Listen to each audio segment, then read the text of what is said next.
आज हम लोग केंद्रीय बैंक के बारे में पढ़ेंगे। केंद्रीय बैंक, क्योंकि हमने अब तक क्या पढ़ा, मुद्रा क्या है, मुद्रा के क्या कार्य हैं, मुद्रा का विकास कैसे हुआ, है ना। फिर हमने पढ़ा मुद्रा परिमाण के सिद्धांत कि मुद्रा की थ्योरीज क्या कहती हैं कि मनी सप्लाई और प्राइसेस में क्या रिलेशनशिप है। अब हम बात करते हैं केंद्रीय बैंक की, कि वो जो हमने स्टार्टिंग में पढ़ा था कि मुद्रा क्या है, मुद्रा के नोटों का निर्गमन कौन करता है। तो आइए उस सर्वोच्च संस्था के बारे में बात करते हैं जो अर्थव्यवस्था में क्या करती है, मौद्रिक एवं बैंकिंग क्षेत्र को रेगुलेट करती है।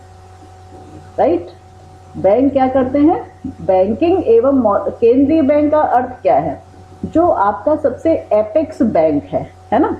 इस समय जैसे आपके यहाँ हम लोग कहाँ है, यूनिवर्सिटी क्या हो गई, हमारी केंद्रीय बैंक हो गई। हमारे जो डिफरेंट कॉलेजेस हैं वो आपके बहुत सारे बैंक हो गए पब्लिक सेक्टर के, ठीक है। अब बैंकिंग क्षेत्र बहुत फैला है, तो बैंकिंग क्षेत्र को का नियमन करना पड़ता है, उनको गाइडलाइंस जारी करनी पड़ती हैं, उनके लिए कुछ दिशा निर्देश बनाने पड़ते हैं। जैसे यूनिवर्सिटी आपको भेजती है कि एग्जाम का शेड्यूल भेज दिया, स्पोर्ट्स कब कराने हैं, रिसर्च के बच्चों का वो करना है, तो ये सारी बीच में गाइडलाइंस जो आती हैं वो केंद्रीय बैंक की ओर से आती हैं। और मौद्रिक क्षेत्र को अर्थात अर्थव्यवस्था में मुद्रा की एक दिए हुए समय में कितनी आपूर्ति होनी चाहिए उसको वो नियंत्रित करता है, क्योंकि वो उसको बिल्कुल फिक्स तो नहीं कर सकता कि इतनी होगी। मुद्रा की आपूर्ति को नियंत्रण का अर्थ है जब मुद्रा में अधिक मात्रा की जरूरत है तो वो उसकी सप्लाई को बढ़ाता है, और जब कम की जरूरत है तो उससे कॉन्ट्रैक्ट करता है।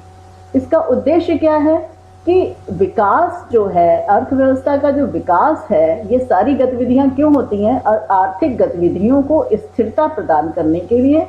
और जिस स्थिर विकास का अर्थ है, ऐसा ना हो कि विकास कभी 10% का ग्रोथ रेट हो रहा है, कभी 2% का ग्रोथ रेट हो जाए, तो इस तरह से क्या होगा, सभी लोगों में बहुत ज्यादा हाहाकार मच जाएगा। अगर ग्रोथ रेट इतना गिर जाए तो इसका अर्थ है अर्थव्यवस्था में आर्थिक गतिविधियों का स्तर बहुत नीचे हो गया, और नीचे होने का अर्थ है कि न केवल उत्पादन घटा बल्कि उसके साथ साथ रोजगार घटा। जब रोजगार घटेगा तो आपके पास कुछ भी खर्च करने के लिए नहीं रहेगा, खर्च करने के लिए नहीं रहेगा तो क्या होगा, पूरे जन समुदाय जो है वो बेरोजगार और भुखमरी की स्थिति में आ जाएगा।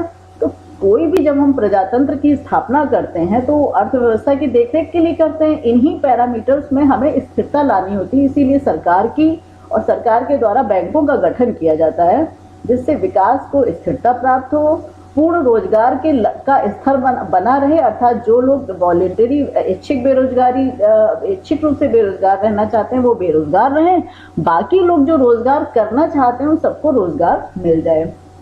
मूल्यों में स्थिरता बनी रहे, ये नहीं है कि कभी प्राइसेस पता चले 11, 12, 20% की दर से बढ़ रहे हैं, कभी बिल्कुल नीचे चले गए, तो ऐसा ना हो, इसके लिए ये सारी रिस्पॉन्सिबिलिटी कौन बेयर करता है, केंद्रीय बैंक। हमारा केंद्रीय बैंक कौन है, भारतीय रिजर्व बैंक ऑफ इंडिया, जिसकी स्थापना कब हुई थी, 1935 में।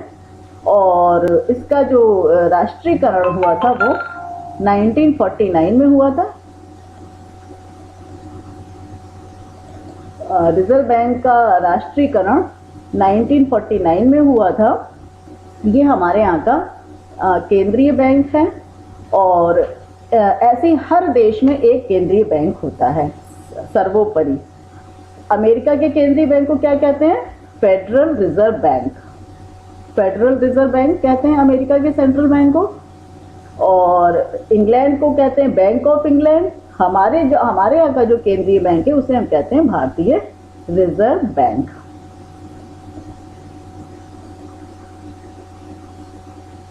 तो केंद्रीय बैंक किसी भी देश की वो शीर्ष संस्था है जो देश की मौद्रिक एवं बैंकिंग प्रणाली को नियमित एवं नियंत्रित करती है। ठीक है, ये मैंने आपको एक्सप्लेन कर दिया।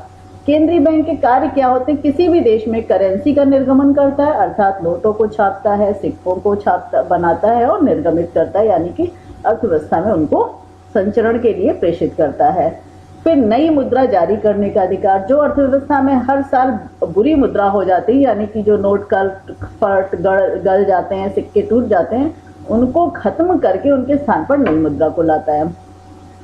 फिर वो, और जो नोट छापने के लिए जो हमने आपको नोट निर्गमन के जो भी सिद्धांत बताए थे, उस देश में जिस भी सिद्धांत के अंतर्गत नोट निर्गमन का कार्य हो रहा होता है उसको वो फॉलो करते हैं। जैसे हमारे देश में क्या है, न्यूनतम कोष प्रणाली 1956 से अपनाई गई है, जिसमें 200 करोड़ रुपए का कोष रखा जाता है। इसमें 115 करोड़ रुपए का सोना रिजर्व बैंक के पास हमेशा होना चाहिए और 85 करोड़ रुपए की विदेशी प्रतिभूतियां होनी चाहिए, फॉरेन सिक्योरिटीज, ठीक है। तब वो इतनी अर्थव्यवस्था में मौद्रिक सप्लाई को करता है। आइए अब हम केंद्रीय बैंक के कार्य देखते हैं।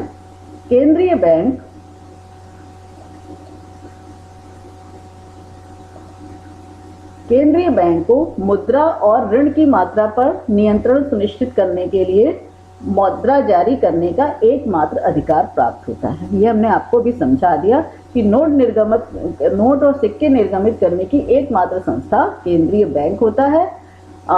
जो हमारा रिजर्व बैंक जो है 1 रुपए के नोट को और 50 पैसे तक के सिक्कों को छोड़कर सारी मुद्रा 2 रुपए से लेकर 10,000 रुपए तक के नोट वो जारी करता है। ये जो सारे नोट हैं वो लीगल टेंडर के रूप में अर्थव्यवस्था में रहने वाले सभी नागरिक उसको स्वीकार करने के लिए बाध्य हैं, क्योंकि उस मुद्रा में हमेशा सर्वसम्मति का गुण पाया जाता है, ठीक है। ये और जो 1 रुपए का नोट जो सरकार छापती है और छोटे सिक्के वो भी भारतीय रिजर्व बैंक ही बनाता है, लेकिन वो सरकारी टकसालों से जारी किए जाते हैं और किस रूप में होंगे इसके लिए भी आरबीआई गाइडलाइंस जारी करता है। एक देश की केंद्र सरकार को केंद्रीय बैंक से उधार लेने का अधिकार है। सरकार भी, हम लोग भी कहा बैंक से तो उधार लेते हैं ना, कोई भी लोन लेते हैं, इसी तरह से सरकार है जब उसके व्यय जो हैं, व्यय कौन से होते हैं, विकासवादी खर्च है ना, कुछ उसके व्यय होते हैं जो डेवलपमेंटल एक्सपेंडिचर होते हैं, कुछ नॉन डेवलपमेंटल एक्सपेंडिचर होते हैं। नॉन डेवलपमेंटल एक्सपेंडिचर में सारा आपका जैसे प्रशासनिक व्यय आता है, सबकी तनख्वाहें देना, रक्षा का व्यय, आपकी सब्सिडीज देना, ये सारे जो हैं इंटरेस्ट पेमेंट, ये सारे क्या है, नॉन डेवलपमेंटल एक्सपेंडिचर। और जब उसको डेवलपमेंट के लिए कुछ नई प्रोजेक्ट्स बनाने होते हैं, नए काम करने होते हैं, जैसे कहीं नई सड़क बनानी है, रेलवे लाइन बनानी है, तो मान लीजिए जो भी उनका जो आय और व्यय का जो है, व्यय ज़्यादा हो रहा है और आय कम हो रही है, तो सरकार को अधिकार है कि वो केंद्रीय बैंक से उधार लेती है, ठीक है। इस उद्देश्य के लिए आरबीआई के पास वो क्या करती है, अपने कुछ सुरक्षा सिक्योरिटी बिल्स दे देती है और आरबीआई से उधार ले लेती है। और आरबीआई को क्या करना होता है, वो सरकार को लोन देने के लिए नई मुद्रा का निर्गमन करता है, छापता है और उनको देता है। सिक्योरिटी बिल्स का अर्थ है उस पर लिखा होता है कि ये जो ऋण है इस अवधि के बाद इतने इंटरेस्ट के साथ वापस कर दिया जाएगा। सरकार, केंद्रीय बैंक क्या होता है, सरकार का बैंकर होता है। वो क्या करता है, केंद्र और राज्य सरकार दोनों के लिए बैंकर के रूप में कार्य करता है, ठीक है। सरकार के सभी जो भी बैंक में हम लोग क्या करते हैं, अपना हम कोष खोलते हैं, ठीक है। अब हम जब ऑनलाइन पेमेंट कर रहे होते हैं तो हम सिलेक्ट करते हैं हमारा बैंक, अपना बैंक और मुद्रा लिख देते हैं, हमारा बैंक उस संस्था को पेमेंट कर देता है। इसी तरह से सरकार का भी केंद्रीय बैंक में एक चालू खाता होता है। सरकार का मतलब है केंद्र सरकार और राज्य सरकार सब। केंद्रीय बैंक अब जो भी भुगतान, जो भी हम बैंक्स को जो प्राप्तियां होती हैं आयकर के रूप में और जो दुनिया भर के अप्रत्यक्ष कर और शुल्क जो होते हैं, ये सारे केंद्रीय बैंक प्राप्तियों के रूप में उनके अकाउंट में डालता है और केंद्रीय बैंक सरकार की ओर से भुगतान भी करता है, ठीक है। जैसे अगर सरकार को अपनी जो भी भुगतान है व्यय से संबंधित विभिन्न मंत्रालयों के द्वारा जो होता है ना कि इस राज्य को इतनी धनराशि देनी है, उसको देनी है, वो सारा केंद्रीय बैंक के द्वारा किया जाता है। केंद्रीय बैंक सरकार की ओर से जैसे आप अपने घर में मान लीजिए आपके पास बहुत फाइनेंशियल कारोबार है, तो आपने किसी व्यक्ति को अपना एक असिस्टेंट रख लिया, जिसे हम कहते हैं चार्टर्ड अकाउंटेंट, या किसी को कुछ रख दिया, अब उसको दे दिया कि ये लोन है, उसको आपने आहरण और वितरण का अधिकार दे दिया कि चलिए अब आप हमारे यहाँ सरकार की ओर से कौन काम करता है, प्रिंसिपल और ट्रेजरी के द्वारा होता है। ट्रेजरी कोषागार है, प्रिंसिपल के साइन होते हैं और वहां से भुगतान और प्राप्तियां हो जाती हैं। ठीक इसी प्रकार से केंद्रीय बैंक सरकार की ओर से कार्य करता है। ठीक है, जब भी सेंट्रल बैंक के रूप में जब भी आवश्यक हो अस्थायी अवधि के लिए सरकारों को ऋण और अग्रिम देता है। अस्थायी अवधि यानी कि ये नहीं कि वो ऋण हमेशा के लिए, अगर सारे नोट मनी सप्लाई अर्थव्यवस्था में मौद्रिक आपूर्ति को बढ़ा दिया, ऐसा नहीं होता है। थोड़ी सी अवधि के लिए होते हैं, 10 साल, 20 साल, 1 महीना, 2 महीना, 15 दिन, इस तरह के ऋणों को देता है और सार्वजनिक ऋण का प्रबंधन करता है। केंद्र सरकार क्या करती है, अपने रुपए की प्रतिभूतियां, जैसे प्रतिभूतियां होती है ना, जैसे आपके किसान विकास पत्र हैं और जो रिकरिंग डिपॉजिट्स वगैरह की जो सारी चीजें हैं, वो सारी क्या है, रुपए की प्रतिभूतियां हैं। वो उसमें लिखा होता है सारा करार कि इतना लोन है, इतनी अवधि के बाद इसको इतना करके दे दिया जाएगा। तो आपके पास कागज आ गए आरबीआई के पास, उनके पास पैसा चला गया और उस समयावधि में वो उस रुपए को इन्वेस्ट करती है, वहां से रिटर्न्स लेती है और उसके द्वारा जो रिटर्न्स होते हैं उसके ब्याज का भुगतान और मूलधन का भुगतान केंद्र सरकार करती है। अब है बैंक्स हैं उनका पर्यवेक्षक है और उनका भी बैंकर है। वो केंद्र सरकार और राज्य सरकार के तो डिपॉजिट्स और वगैरह लेता ही है, बैंकों के भी उसके पास कोष रखे होते हैं। ऐसा वो 3 प्रकार से करता है। जितना भी बैंकों के पास जमा होती है, मांग जमा और समय जमा, माइनस जो उनका अन्य बैंकों में खाता, वो जो जमा करते हैं, बैंक भी अपना जो सरप्लस है उसे अन्य बैंकों में जमा करके वहां से रिटर्न्स लेते हैं, तो उसका जो डिफरेंस है उसका एक निश्चित प्रोपोर्शन, अभी इसको हम आगे बताएंगे डिटेल में, जिसे हम कैश रिजर्व रेशियो कहते हैं। ये आरबीआई समय समय पर हर साल मौद्रिक नीति के माध्यम से गाइडलाइंस जारी करती है कि कैश रिजर्व रेशियो कितना है, 1%, 2%, 3% या पॉइंट्स में। तो इतना जो जितनी भी उनके पास जमाए हैं, एनडीटीएल इसे हम कहते हैं, तो उसका कुछ प्रतिशत उनको आरबीआई के पास जमा रखना पड़ता है। इसे हम कहते हैं नकद और कोष अनुपात। फिर केंद्रीय बैंक अंतिम उपाय का ऋणदाता है। बैंकों को भी धन की कमी हो जाती है। मान लीजिए बहुत ज़्यादा अचानक लोगों ने लोन लेना शुरू कर दिया, या उनके और लोगों ने अपने जो सावधि जमा खातों को पहले ही भुगतान ले लिया, तो कभी कभी उनके पास भी धन को एकदम से देने के लिए कमी हो जाती, क्योंकि वो जो जमा धन के कुछ भाग को वो अन्य लोगों को उधार दे चुके होते हैं। अब कोई जो डिपॉजिटर है वो अपना पैसा मांगने आ जाए बहुत सारे एक साथ, तो कभी कभी बैंकों के पास धन की कमी हो जाती है, तो वो भी आरबीआई से उधार लेते हैं। ठीक है, फिर जो और इसके बाद क्या होता है, केंद्रीय बैंक जो है वाणिज्यिक बैंकों पर कुछ मॉरल परसुएशन भी करता है। जैसे आप जगह जगह एटीएम खुलवाइए, या इस समय क्या हो रहा है, आप हमेशा देखते हैं ना साइबर क्राइम कितने हो रहे हैं, तो आरबीआई है वो जनता के अंदर कॉन्फिडेंस बिल्डअप करने के लिए इस तरह के एडवर्टीजमेंट करवाता है ना, और बैंकों को सतर्क करता है कि अपने ग्राहकों को वो सतर्क करें कि इस प्रकार के वो साइबर क्राइम से बचे रहें, कि कोई उनसे कहे कि हम ये कर देंगे वो कर देंगे, तो ऐसा ना हो। और बहुत उनको ये और उनको देता है कि भाई आप जो बैंक रेट्स हैं अगर अब वो लोअर कर रहे हैं तो आप भी उसको लो करके जनता को ऋण उपलब्ध कराइए। ये मॉरल परसुएशन के रूप में होता है और ये सभी वाणिज्यिक बैंकों पर बहुत प्रभावी होते हैं। फिर केंद्रीय बैंक अपनी एक मौद्रिक नीति के माध्यम से ऋण और मुद्रा आपूर्ति को नियंत्रित करता है। ठीक है, ये मौद्रिक नीति कैसे होती है, मात्रात्मक नियंत्रण होता है। एक तो बैंक दर, आपको अभी बताया, नकद आरक्षित अनुपात और ओपन मार्केट ऑपरेशन। इस तरह से वो क्या करता है, अर्थव्यवस्था में साख की आपूर्ति करता है।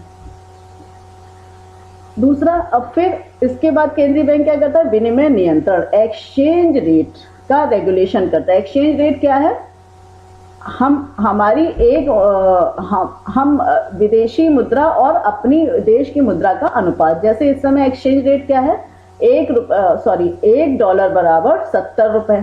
ठीक है, अब इस रेट को वो रेगुलेट करता है, अर्थात ऐसा ना हो कि उसकी मुद्रा का अधिमूल्यन हो जाए। अधिमूल्यन का अर्थ है कि अगर ₹1 के बराबर मान लो $50 का डॉलर रह जाए, तो इसका मतलब मुद्रा ओवर वैल्यूड हो रही है, यानी कि आप अपनी मुद्रा आपका वैल्यूएशन बहुत ज़्यादा कर रहे हैं, ऐसी स्थिति में क्या होगा, जो कुछ भी आप निर्यात कर रहे हैं वो आपके बहुत कॉस्टली हो जाएंगे, लोग उसको लेना बंद कर देंगे। तो इसलिए उसको मुद्रा को अधिमूल्यित होने से भी बचाना है।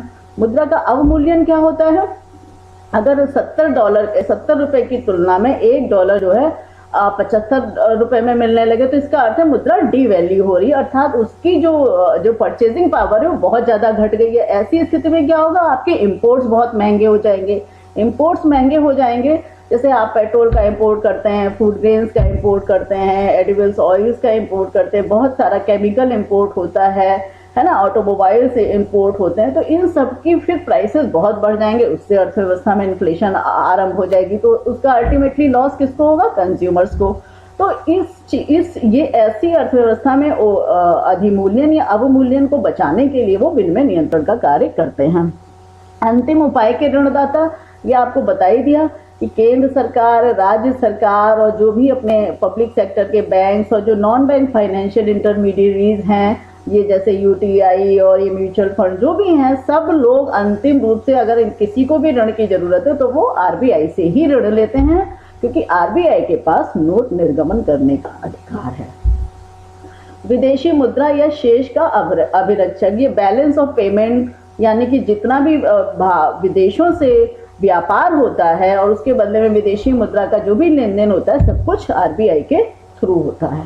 ठीक है, तो उस कोष को बनाकर रखता है।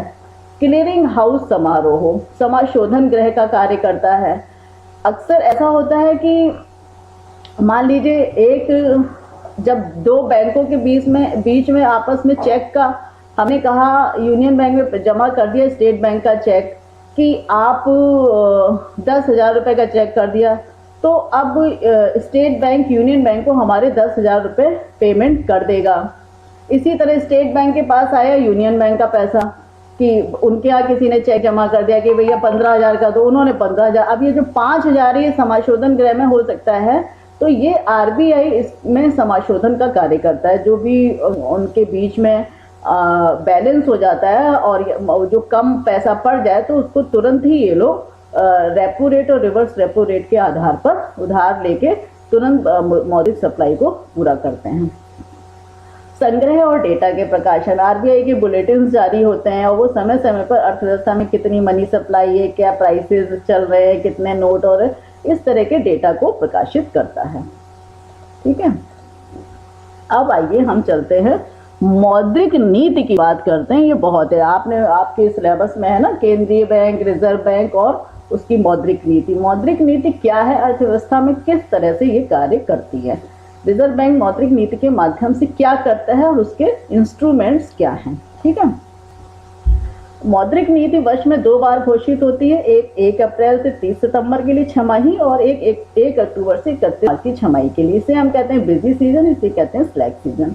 आरबीआई की स्थापना 1935 में हुई थी और इसका राष्ट्रीयकरण 1949 में हुआ। अब आइए हम बात करते हैं कि कैसे आरबीआई काम करता है। सबसे पहले तो जो आरबीआई क्या करता है कि एक तो हमने आपको स्टार्टिंग में बताया था कि कैश, आप नीचे से चलें क्या,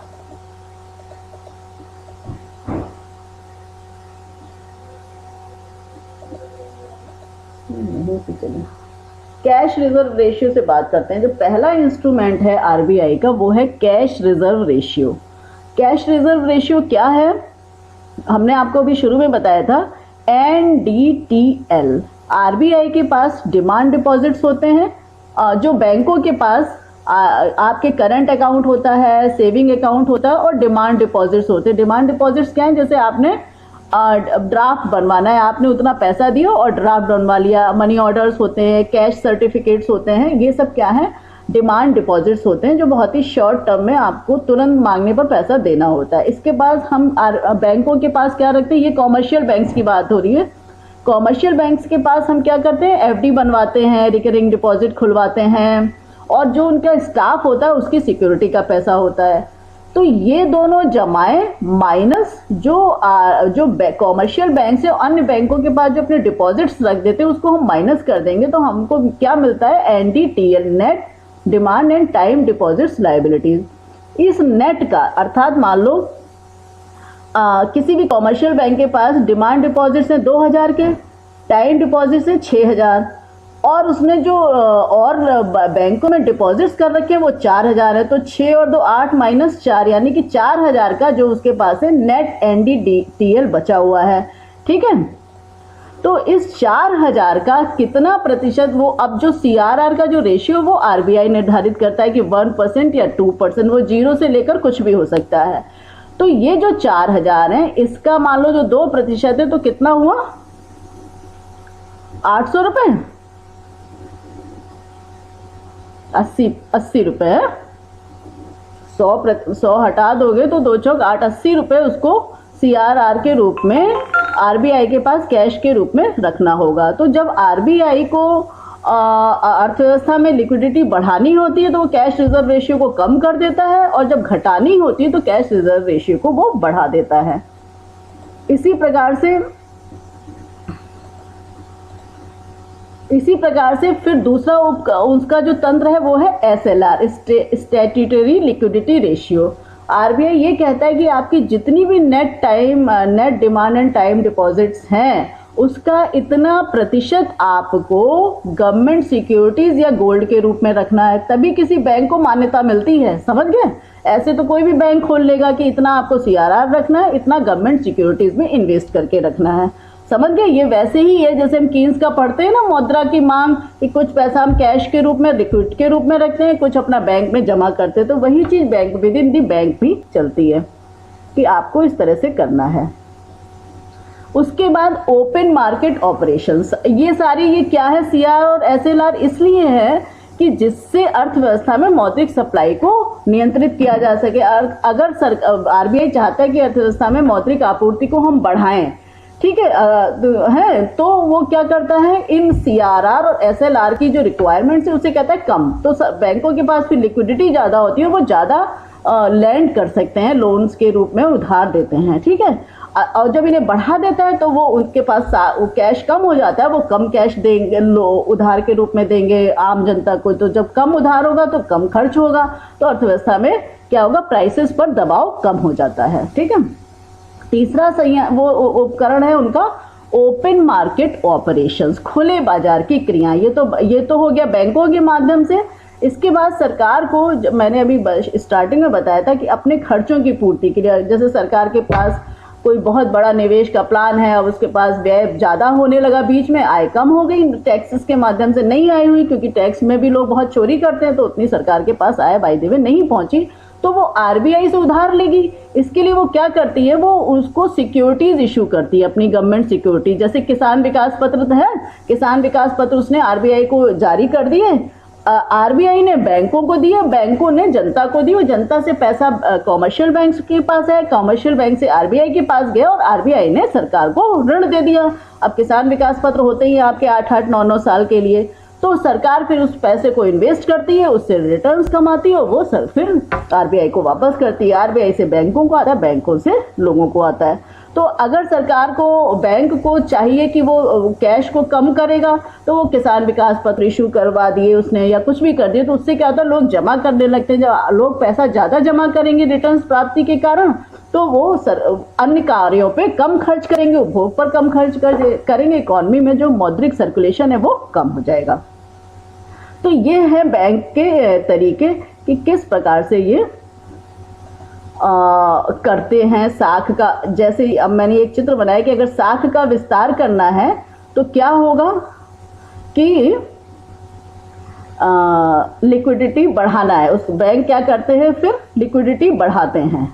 अगर उनको साख का विस्तार करना है तो बैंकों के पास वो लिक्विडिटी बढ़ाएंगे, और यदि साख का संकुचन करना है तो बैंकों की लिक्विडिटी को वो कम करते हैं। राइट, तो ये थी आपकी। अब आइए जो सबसे इम्पोर्टेंट है वो है लास्ट, जिसको हमने स्टार्टिंग में हम यहाँ ले आए थे, बैंक दर। 3 CR, SLR, open market operation, चौथा है बैंक की दर। ये बहुत इंपॉर्टेंट है।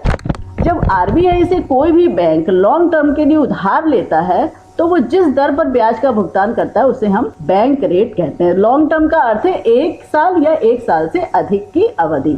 अब आरबीआई से कौन उधार ले सकता है? केंद्र सरकार, राज्य की सरकारें, बैंक भी उधार लेते हैं, और जो आपके कोऑपरेटिव बैंक्स हैं और जो आपके यूनिट ट्रस्ट ऑफ इंडिया और ये LIC, ये जो भी नॉन बैंक फाइनेंशियल कॉरपोरेशंस हैं, ये सारे RBI से इस बैंक पर उधार ले सकते हैं। ये बिना किसी, इसके लिए कोई भी सिक्योरिटी नहीं रखनी पड़ती है, ठीक है। सीधे डायरेक्ट जैसे हम लोग उधार लेते हैं वैसे ही वो उधार लेते हैं। जैसे आपको पर्सनल लोन हम लोग उधार ले लेते हैं, वैसे ही अन्य बैंक और ये सारी संस्थाएं RBI से उधार ले लेती हैं, ठीक है। अब अगर आपने बैंक, फिर इस बैंक रेट को पेनाल्टी रेट से लिंक किया जाता है कि आपने जो भी अगर समय पे नहीं भुगतान किया ब्याज की दरों का या उनकी EMI का, तो उसमें पेनाल्टी भी पड़ती है, ठीक है। जैसे हम लोग पर्सनल लोन लेंगे और उनकी जो EMI बनी, यदि हम समय से नहीं भुगतान करेंगे तो उस ब्याज में पेनाल्टी का भी रेट बढ़ता चला जाएगा, ठीक है। अब एक ये तो हो गया लॉन्ग टर्म का। जब बैंकों को शॉर्ट टर्म के लोन अपने वो लेने पड़ते हैं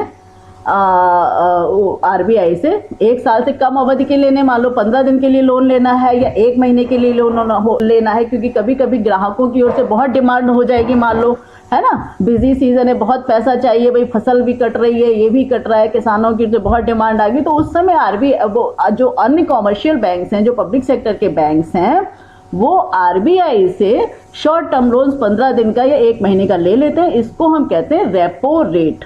ये जो रेपो रेट है, RBI अन्य बैंकों को जिस दर पे शॉर्ट टर्म के लोन देता है उसे हम कहते हैं रेपो रेट। और वो RBI भी कभी कभी बैंकों से पैसा उधार लेता है तो उसको हम कहते हैं रिवर्स रेपो रेट, ठीक है। पहला जो बैंक रेट था उसमें आपको कोई भी प्रतिभूति या संविदा नहीं रखनी पड़ती है, लेकिन इसमें जो है सिक्योरिटीज अपनी रखनी पड़ती है, यानी कि आपको कुछ संपत्ति के अगेंस्ट ये लोन मिलता है, ठीक है। जैसे हम लोग हाउसिंग लोन लेते हैं तो हमारे पास संपत्ति का कोई ना कुछ होगा, तभी वो मकान खरीदने के लिए आपको लोन मिलेगा, ठीक है, क्योंकि वो कंसेशनल होते हैं। तो इसी तरह से कोई ना कोई संविदा रखनी पड़ती है। इस सिक्योरिटीज में वो जो पहला जो SLR का रेशियो था उसको इस्तेमाल नहीं कर सकते, बल्कि उनको अलग से कोई सिक्योरिटीज अपनी रखनी पड़ती है। 1992 से इसका प्रयोग किया जा रहा है, ठीक है। तो ये रिवर्स बैंक रेट हो गई, रिवर्स रेपो रेट और रेपो रेट हो गए। अब है मार्जिनल स्टैंडिंग फैसिलिटी। ये जो आपका रिवर्स रेपो रेट पे केवल कॉमर्शियल, वो जो पब्लिक सेक्टर के बैंक से वही उधार ले सकते हैं, ठीक है। बैंक रेट पे जो उधार है वो कोई भी ले सकता है, स्टेट गवर्नमेंट और ये फाइनेंशियल वगैरह सारी। रिवर्स रेपो रेट किसके बीच में? केवल पब्लिक सेक्टर के बैंक्स, जो आपके स्टेट बैंक और यूनियन बैंक, जो भी पब्लिक सेक्टर के बैंक्स हैं, वो RBI से ले सकते हैं। अब ये जो मार्जिनल स्टैंडिंग फैसिलिटी है, इसमें केवल जो आपके शेड्यूल्ड कॉमर्शियल बैंक्स हैं वो इस मार्जिनल स्टैंडिंग फैसिलिटी सरकार ने 2011-12 से इशू करी है। इसका है कि अगर आप 1 दिन के लिए भी लोन लेना चाहते हैं, अच्छा है, तो 1 दिन के लिए भी लोन मिल जाएगा, तो रात के लिए भी आपको लोन मिल जाएगा। इसमें ये जो जो रिवर्स रेपो रेट, जो रेपो रेट के तहत जो आपको लोन लेना है, एक तो पब्लिक सेक्टर के बैंक्स लेंगे और कम से कम वो 5 करोड़ से कम का नहीं होगा। ये जो मार्जिनल स्टैंडिंग फैसिलिटी के अंतर्गत जो लोन लेना है, इसको ये कौन लेंगे? शेड्यूल्ड कॉमर्शियल बैंक्स, और केवल 1 करोड़ से कम नहीं होना चाहिए, ठीक है। और अवधि कोई भी हो, कितनी भी कम हो, यानी कि 15 दिन से कम की अवधि के लिए जो लोन लेने हैं वो है मार्जिनल स्टैंडिंग फैसिलिटी, और इसको आपके शेड्यूल्ड कॉमर्शियल बैंक्स लेंगे और ये धनराशि 1 करोड़ से कम नहीं होनी चाहिए। और आप इसमें जो आपकी SLR है उसका 1% तक आप ये लोन ले सकते हैं। तो ये एक कंपैरेटिव चार्ट बनाया है रेपो रेट और मार्जिनल स्टैंडिंग फैसिलिटी में अंतर, ठीक है। रेपो रेट को क्या है? कम से कम 5 करोड़ का ऋण लेना पड़ता है। MSF में minimum 1 crore. All clients of RBI, सभी ग्राहकों के लिए है। जितने भी जो बैंक रेट पे लोन ले सकते हैं वही इस पर लोन ले सकते हैं। इसको केवल शेड्यूल्ड कॉमर्शियल बैंक, सिर्फ अनुसूचित वाणिज्यिक बैंकों के लिए है। और SLR का इसमें प्रयोग नहीं किया जाएगा, इसमें SLR का प्रयोग किया जाएगा, ठीक है। बैंक रेट और रिवर्स रेपो रेट पे सभी लोग जितने भी RBI के क्लाइंट से लेंगे, केवल MSF में है कि केवल शेड्यूल्ड कॉमर्शियल बैंक्स के लिए है। अब है DRI, differential rate of interest. इसको भारत सरकार ने 1972 से प्रारंभ किया गया। जितने भी पब्लिक सेक्टर के बैंक हैं और जो फॉरेन के बैंक हैं उनके ऊपर ये लागू होता है। सरकार ने कहा है कि अपने कुल ऋण के आवंटन का 1% गरीब से गरीबतम में बांटें। ठीक है, ये चीज 1972 से लागू हुई है। वर्तमान में क्या है, जो उसके बाद ये 72 में तो ये था 1%, उसके बाद जो नरसिम्हम कमेटी की रिपोर्ट आई थी 1992 में, तब ये 40% हो गया है। डिफरेंशियल लैंडिंग की बात हो रही है कि जैसे आपने देखो, फिर से हम रिवाइज कर रहे हैं एक बार, बैंक रेट से क्या है, आरबीआई के जितने भी क्लाइंट्स है, केंद्र सरकार, राज्य सरकार, पब्लिक सेक्टर के बैंक्स और जो भी नॉन बैंक फाइनेंशियल इंटरमीडिएटरीज हैं, सभी लॉन्ग टर्म के लिए उनसे उधार ले सकती हैं और बिना किसी कोलेटरल के, यानी कि बिना किसी संविदा प्रतिभूति के। रेपो रेट पे शॉर्ट टर्म के लोन्स लेने हैं, इसमें भी आरबीआई के सभी क्लाइंट्स होंगे और 5 करोड़ से कम का लोन नहीं होगा। डीआरआई में है, सॉरी वो एमएसएफ में था कि इसमें केवल पब्लिक सेक्टर के जो कॉमर्शियल बैंक्स हैं वही लोन ले सकते हैं और 1 करोड़ से कम का नहीं होना चाहिए, और इसमें ये सिक्योरिटीज के अगेंस्ट मिलता है, आपको कुछ ना कुछ संविदा प्रतिभूति रखनी पड़ती है और इसमें एसएलआर का 1% तक आप यूज कर सकते हैं। चौथा है DRI, differential rate of interest. इसे 1972 में प्रारंभ किया गया और कहा गया कि जितने जो बैंक हैं, पब्लिक सेक्टर के बैंक्स और जो फॉरेन सेक्टर के बैंक्स हैं, और 1972 में तो केवल पब्लिक सेक्टर के बैंक्स के लिए था कि वो जितना भी ऋण आवंटन करते हैं उसका 1% गरीब से गरीबतम में दे, अर्थात इसी को डिफरेंशियल रेट ऑफ इंटरेस्ट कहा गया है। यानी कि जो सामान्य उनके कस्टमर्स हैं और जो गरीब से गरीबतम कस्टमर्स हैं उनके बीच में भेद रखे रेट ऑफ इंटरेस्ट में भी, और जितना धन आवंटित करते हैं उसका 1% वो गरीब से गरीबतम में बांटें। जैसे आपके घर में होगा, बड़े मुखिया कहते हैं ना, अरे भाई कुछ प्रतिशत तो दान दक्षिणा में रखना ही चाहिए ना, गरीब लोगों को दो, ऐसे ही बैंकों के लिए है। तो ये 1972 में कहा गया था। अब जो है वर्तमान में 1990 में जब रिफॉर्म शुरू हुए थे तो 1992 में नरसिम्हन कमेटी की रिपोर्ट बैठी थी। उन्होंने कहा था ये जो differential rate of interest, differential lending है, इसका परसेंटेज 1% से बढ़ाकर सीधे 40% उन्होंने कर दिया। उन्होंने कहा जो भी इंडिया के पब्लिक सेक्टर के बैंक्स हैं और फॉरेन बैंक्स हैं उन पर ये चीज लागू होगी। जो इंडिया के बैंक हैं वो अपने ऋण आवंटन का 40% गरीब से गरीबतम में देंगे और फॉरेन बैंक्स को कहा गया वो 32% देंगे। ठीक है, अब ये डिफरेंशियल किसके लिए, किस वर्ग को दिया जाता है, इसमें जो वर्ग बनाया गया उस तो इस 40% का 18% ऋण किसको जाएगा, एग्रीकल्चरल सेक्टर को, 10% वीकर सेक्शन को और 12% अदर जो आपके प्रियोरिटी सेक्टर लैंडिंग है। पीएसएल का मतलब है प्रियोरिटी सेक्टर लैंडिंग, जिसको हमने प्राथमिकता दी है। इस 12% में कौन कौन लोग हैं, देखो एग्रीकल्चर तो क्लियर हो गया, एग्रीकल्चर के लिए जो लोन लेंगे है ना, चाहे कोई क्रॉप का लोन लो, ये जो क्रॉप इंश्योरेंस और दुनिया भर की चीजें चलिए, खाद और बीजों के लिए ऋण, ट्रैक्टर मशीनरी, जमीन खरीदने के लिए ऋण, ये 18% एग्रीकल्चरल के अंतर्गत है। 10% वीकर सेक्शन के लिए, ये जो 12% है पब्लिक प्रायोरिटी सेक्टर लैंडिंग, इसमें है आपके जो आपके लघु उद्योग हैं, है ना, रोड एंड वाटर ट्रांसपोर्ट के लिए अगर किसी को लोन लेना है तो वो मिलेगा, रोड एंड वाटर ट्रांसपोर्ट। ठीक, इसके लिए क्या है, प्रायोरिटी सेक्टर में अगर सरकार को या राज्य सरकारों को रोड बनानी है या वाटर योजना में करना है तो वो इसके अंतर्गत उन्हें ऋण वो सरकारें भी ले लेती हैं और इंडिविजुअल को अपनी छोटी छोटी जो एसएमईज, स्मॉल और मीडियम टर्म के उद्योग बनाने हैं उसके लिए उनको लोन मिलता है। ये जो 1 करोड़ रुपए की मुद्रा योजना वगैरह के अंतर्गत जो लोन मिले थे वो इसी के अंतर्गत मिले थे। रिटेल ट्रेड और स्मॉल बिजनेस, आपको अपनी कोई छोटी मोटी दुकान खोलनी है तो उसके लिए आपको ऋण मिलेगा। ठीक है, आपको जो हम लोग घर बनवाने के लिए लोन लेते हैं, स्मॉल हाउस लोन 10 लाख तक के, वो अगर 10 लाख तक का लोन है तो वो पीएसएल यानी कि प्रायोरिटी सेक्टर लैंडिंग में आएगा। उसके ऊपर के जो लोन लेते हो उस पर रेट ऑफ इंटरेस्ट अलग होगा, 10 लाख वाले पे कम होगा।